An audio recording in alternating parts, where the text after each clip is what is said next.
آج پھر ہم لوگ حاضر ہیں قرآن کیا قرآن سمجھنا آسان ہے اس ٹاپک کو لے کر کے۔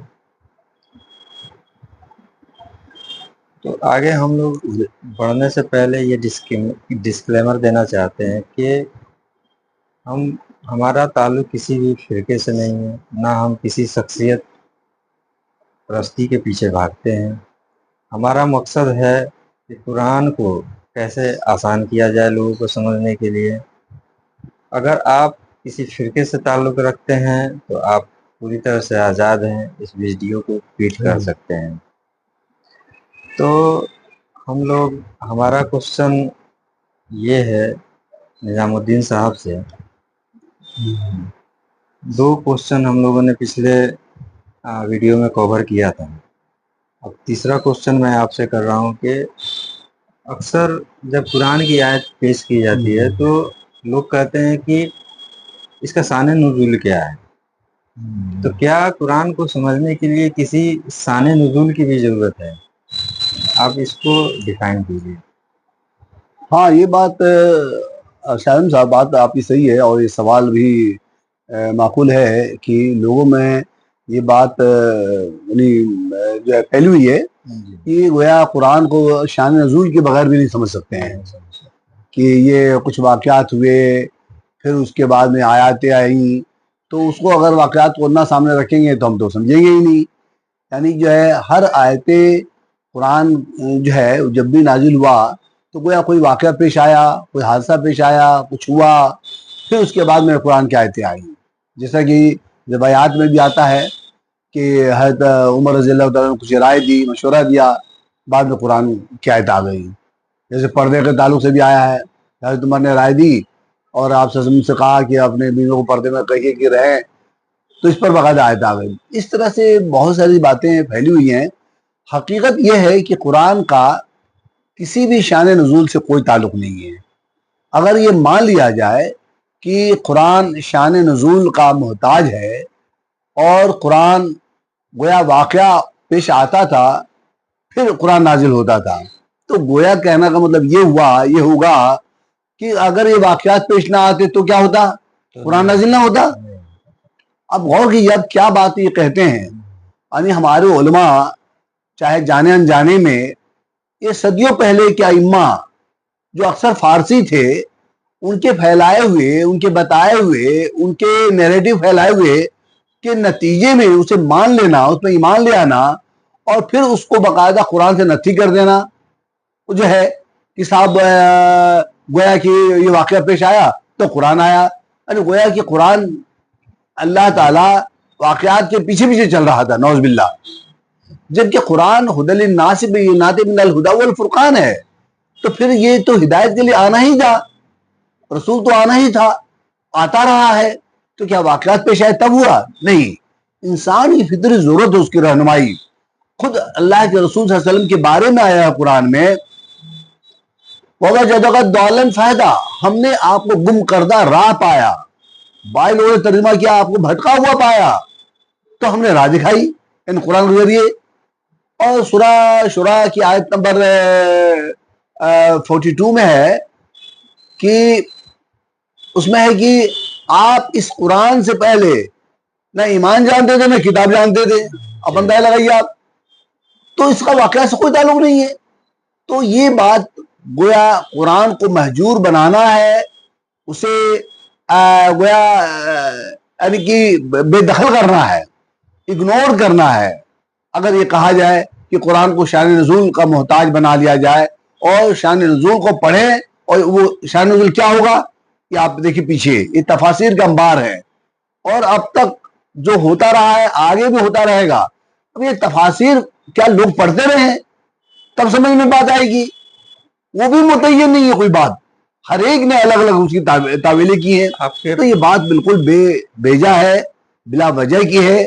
قرآن کسی بھی شان نزول کا محتاج نہیں اور وہ اپنے آپ میں مکمل ہے۔ آپ کے اس پوائنٹ کو میں اور مضبوط کرنا چاہوں گا جی جی کہ قرآن تو ہدی للناس ہے، یعنی کہ لوگوں کے لیے ہدایت ہے۔ تو قرآن میں یہ بھی لکھا گیا ہے، کتب کا لفظ ہمیشہ آیا ہے، یعنی کہ لکھ دیا گیا۔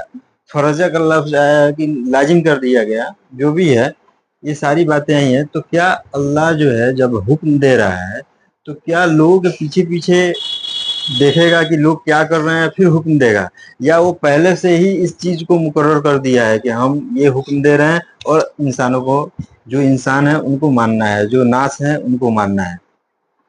हाँ, ये कुरान के मुताला तो ये बताता है कि अल्लाह का ये निज़ाम आज से कोई नई बात नहीं है, ये रसूल पाक सल्लल्लाहु अलैहि वसल्लम से बंधा हुआ नहीं है, बल्कि अव्वल रोज से जब से इस धरती पर इंसान है उसके रहनुमाई के लिए, उसकी तरबियत के लिए, उसके तज़किये के लिए अल्लाह की वही आती रही है। और अल्लाह के बंदों में से ही अल्लाह ने जिस पे चाहा, जिसके ज़रिए चाहा, उस पे वही के ज़रिए उसकी तरबियत और उसकी इस्लाह की और उसको अपने पैगाम बताया।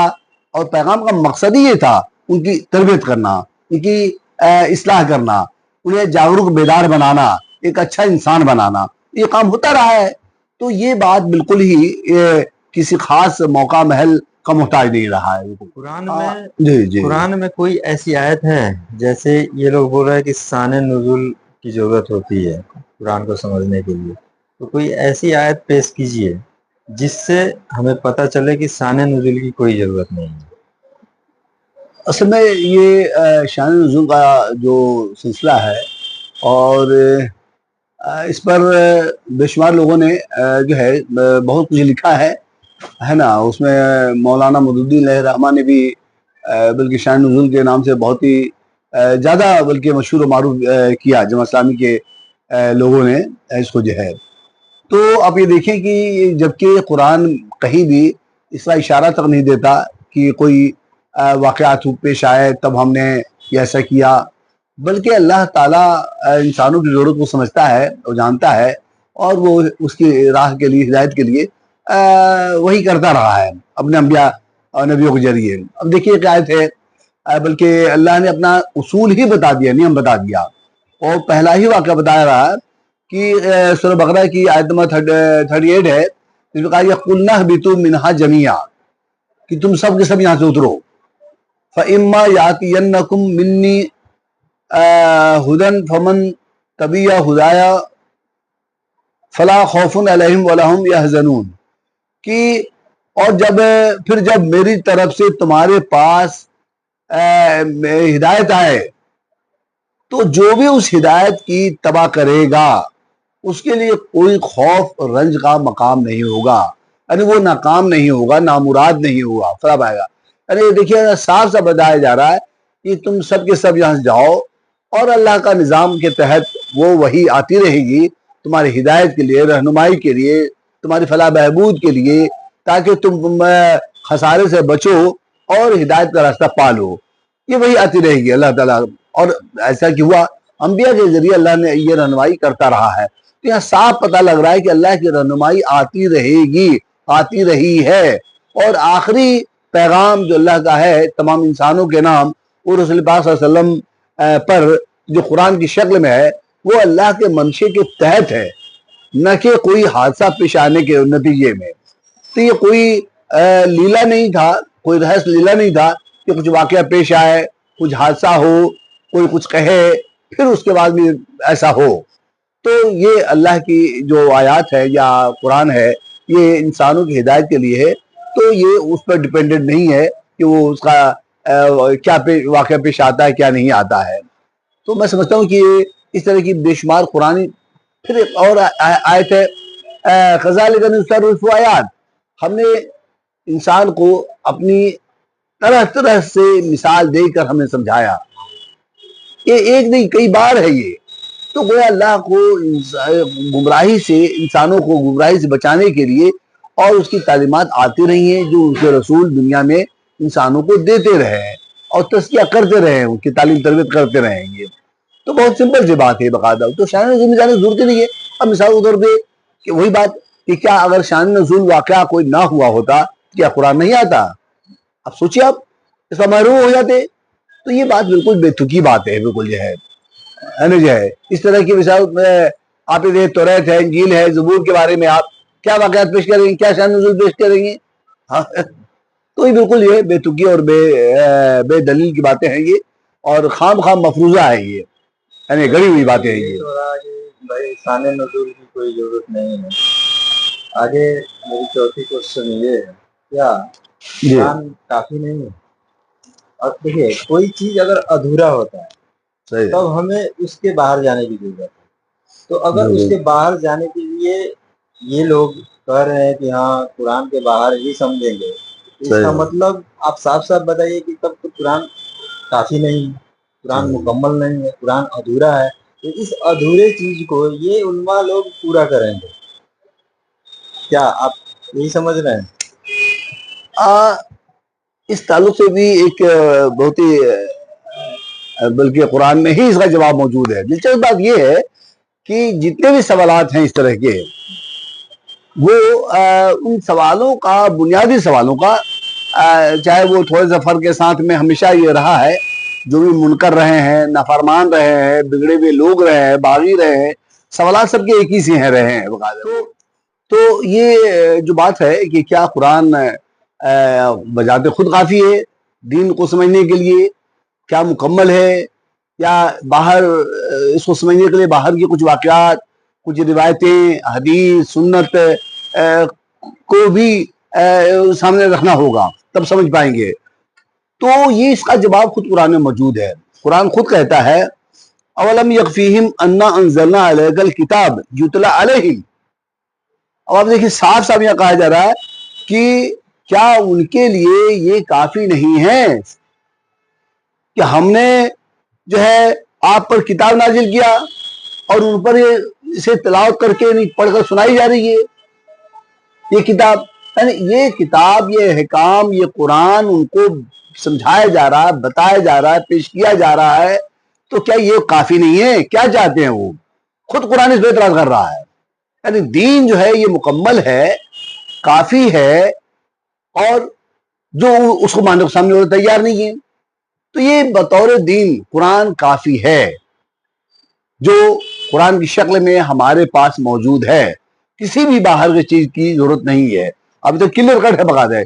क्या उनके लिए कुरान काफी नहीं है? तो क्या कोई है, किसी में ये हिम्मत है, चाहे वो बड़े बड़े फारसी अइम्मा ही क्यों ना हो, चाहे मुहद्दिसीन हो, चाहे मुफस्सिरीन हो, जो कह दे क्या कुरान काफी नहीं है? लेकिन अमलन वो यही करते हैं।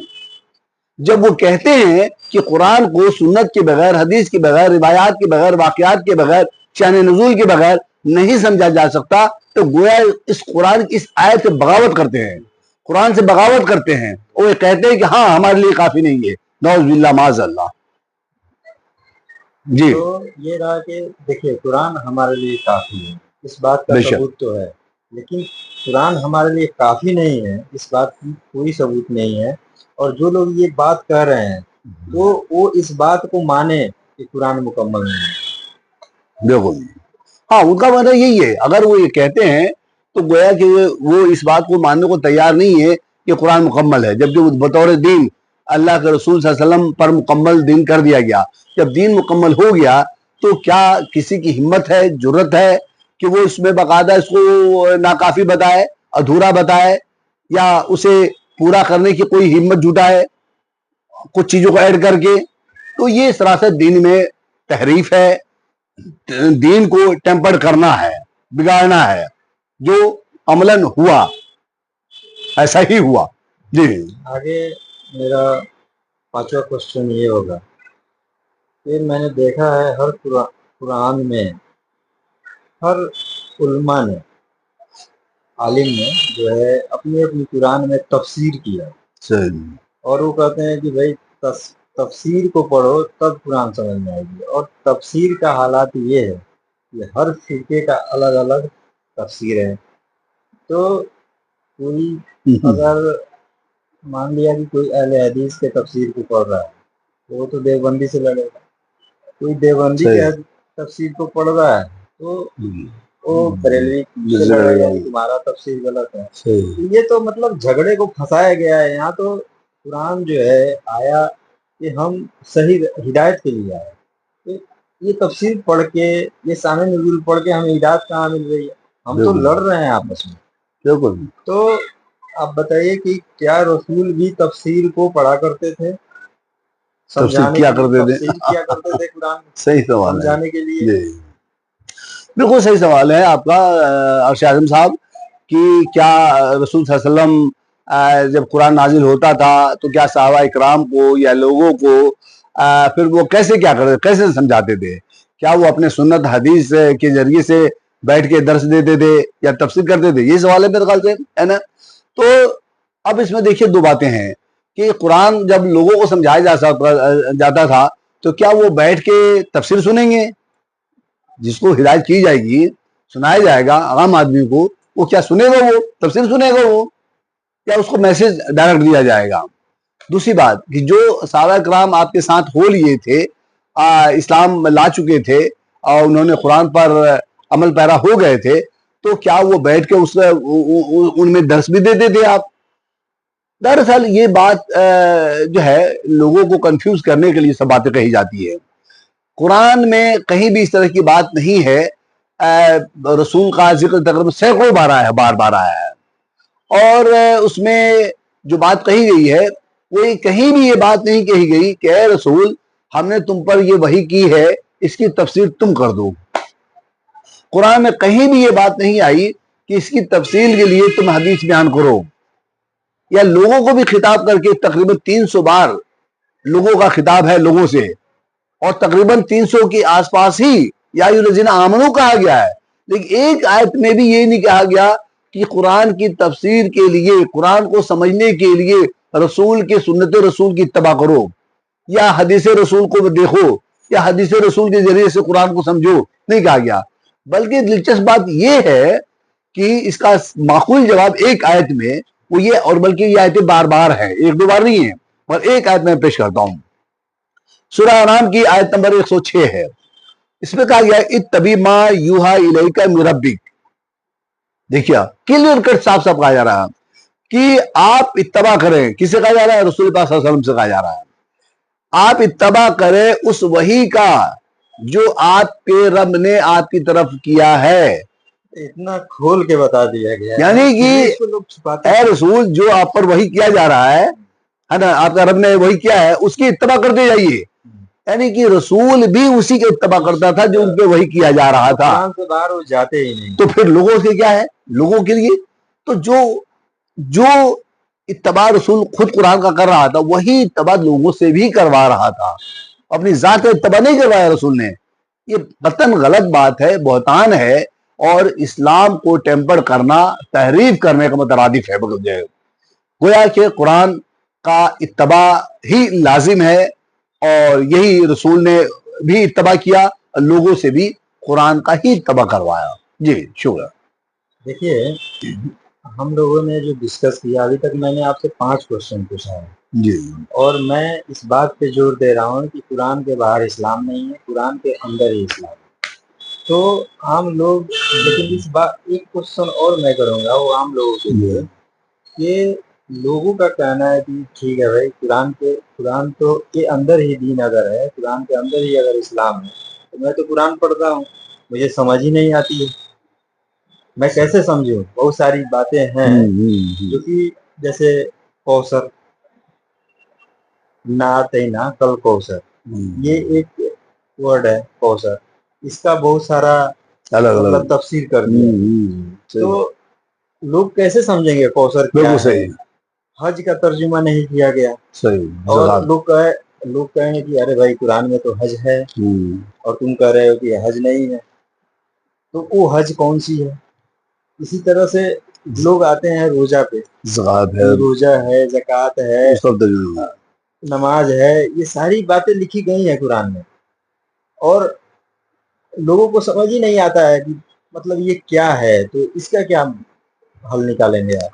ہاں، اس تعلق سے میں سمجھتا ہوں کہ اس بارے میں جو ہے قرآن کے تعلق سے ہی اس پر غور کیا جائے، اس پر بیٹھا جائے، اور بار بار جو ہے اس کو سمجھنے کی کوشش کی جائے، تو لوگوں کو، عام لوگ جو بھی ہیں جو ہے انہیں تو چاہیے کہ چاہے وہ قرآن کا ترجمہ جو ہمارے ہاں موجود ہے جو ہے، وہ چاہے کوئی کسی کا بھی ترجمہ پسند کرتا ہو، اگر کوئی اعلیٰ حضرت کا ترجمہ پسند کرتا ہے وہ اس کو پڑھے، اشرف تھانوی کا پسند کرتا ہے وہ پڑھے، मौलाना मौदूदी रहमा का पढ़ना चाहता है वो पढ़े, वहीदुद्दीन खान साहब का पढ़ना, यानी जो जिसे जो भी तर्जुमा पसंद हो वो मौजूदा जो भी तर्जुमा मौजूद है वो उसे पढ़े, बार बार पढ़े, पढ़ता रहे और समझने की कोशिश करे।